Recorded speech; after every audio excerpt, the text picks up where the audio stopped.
On. Good morning. I'm Dick Tushik with Rumline Yacht Sales. This morning we're going to be going over the do's and don'ts of successful anchoring.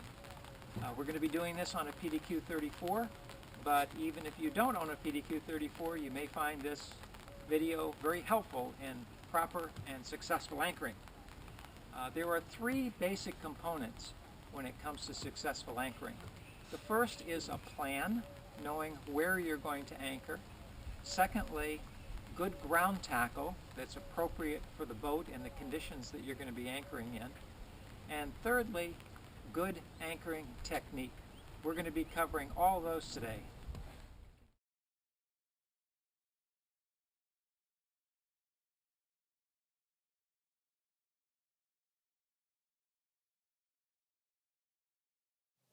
Okay, the first thing we're going to talk about is a good plan.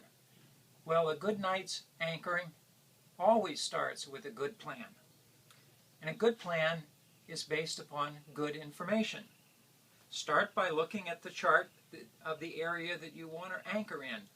Keep in mind that you're better off to anchor earlier in the afternoon rather than later, only because fewer people will be anchored. The light will be better and you won't be quite as tired. There's nothing worse than to anchor in the dark in a strange place when you're very tired. Once you have a general idea of the area that you want to anchor in, you want to consider factors like where is the wind going to be coming from for the next 12 hours? Is there any sea swell that you have to contend with? Is there any boat traffic that you have to contend with? And last but not least, is there any current that may affect where you want to anchor? There are several anchoring guides that you may want to refer to. I happen to like the newest one out, which is put out by Captains Mark and Diana Doyle.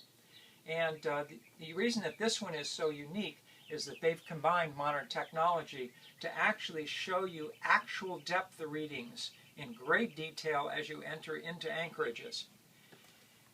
In this particular case, I'm going to arbitrarily pick Peck Lake because it's got a nice ride up. It seems like it's in about the right place, so I can reach there by mid-afternoon and get anchored and have a nice quiet afternoon and evening. I've noticed that there's plenty of water. I've checked my winds. The winds are going to be coming out of the east, so I'm going to have nice protection all evening long. There's no current to contend with. There's no sea swell to contend with. But I will have a little boat traffic along the ICW to contend with, but that's a reasonable price to pay for a protected anchorage. I've noticed that it's a relatively small anchorage, and this is where one of the advantages of the PDQ comes in. With a very shallow draft of 2 feet 4 inches, I can usually go all the way to the front of the pack, so to speak, and anchor up in water that's much shallower than most boats can anchor, and therefore never have the risk of having anyone drag down on me. My wife and I enjoy anchoring a lot. It's what we do most of the time. And we find that we can usually anchor in anywhere from 4 to 6 feet of water very comfortably. This means that we have to put out less than 60 or 70 feet of chain, and it allows us to very securely anchor where no other boats really can interfere with us. Last but not least, you'll always want to consider how good the actual holding ground is where you want to anchor. Unfortunately, this is not quite as scientific in that there's much less information available on this subject.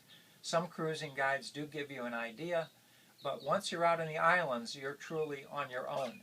However, it's not as big a problem as you might think, as most areas have good sand or mud holding ground, and only a few areas in the Bahamas are truly scoured out and difficult to anchor in.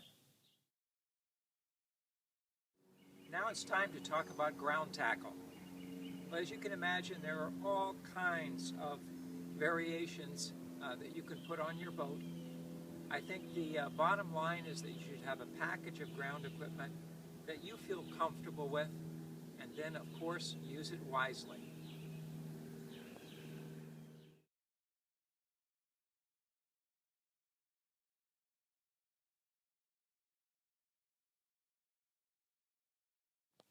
In talking about anchors, there are more variations than you can possibly shake a stick at.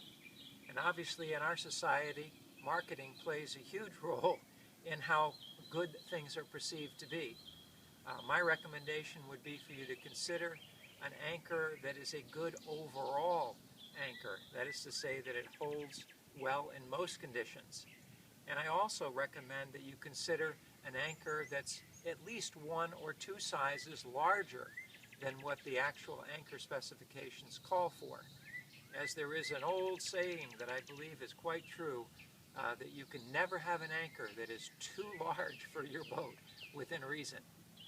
In our case, we have chosen a Rockna 20, which is a 44-pound anchor that is a great overall anchor, and certainly over the last few years that we've used it hundreds of times, it has never let us down, so I'm a bit of a believer in the Rocknas. Now, the next piece of gear that is part of your anchoring package is the actual rode. In our case, we preferred chain. The boats came from the factory with 25 feet of chain attached to 150 feet of anchor rode. I've chosen to upgrade that to 80 feet of 5/16 high tensile chain onto 150 feet of anchor rode. That seems to be a very, very good combination. There is a trade-off in that the chain does weigh a little bit more, but the boat does not seem to mind the extra weight at all. As a matter of fact, some owners have put as much as 100 feet of chain on the boat without any degradation in performance. The third and final piece of equipment for your anchoring system is a good bridle. Some monohulls don't require this, but it offers a significant advantage to the catamaran. This bridle attaches to your chain. This particular one happens to be a unique design that locks onto the chain so it can't accidentally fall off, which is very, very handy. It then transfers the load onto these 2 bridle lines, each one going to each corner of the boat. It acts as a shock absorber, but equally as important, it keeps the boat nose up into the wind.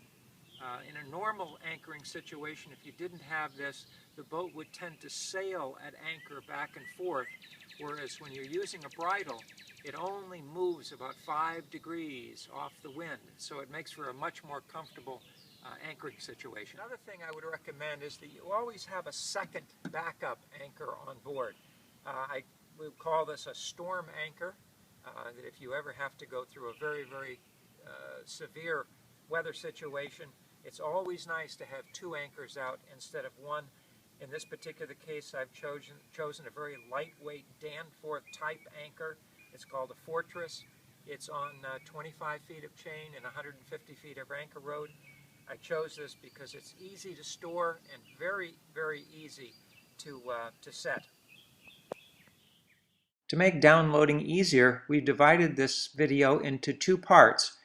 The second part, which we hope you will continue to view, is really the most interesting part. It encompasses technique and actually shows you what the anchoring process looks like from underwater. Please join us for the next part.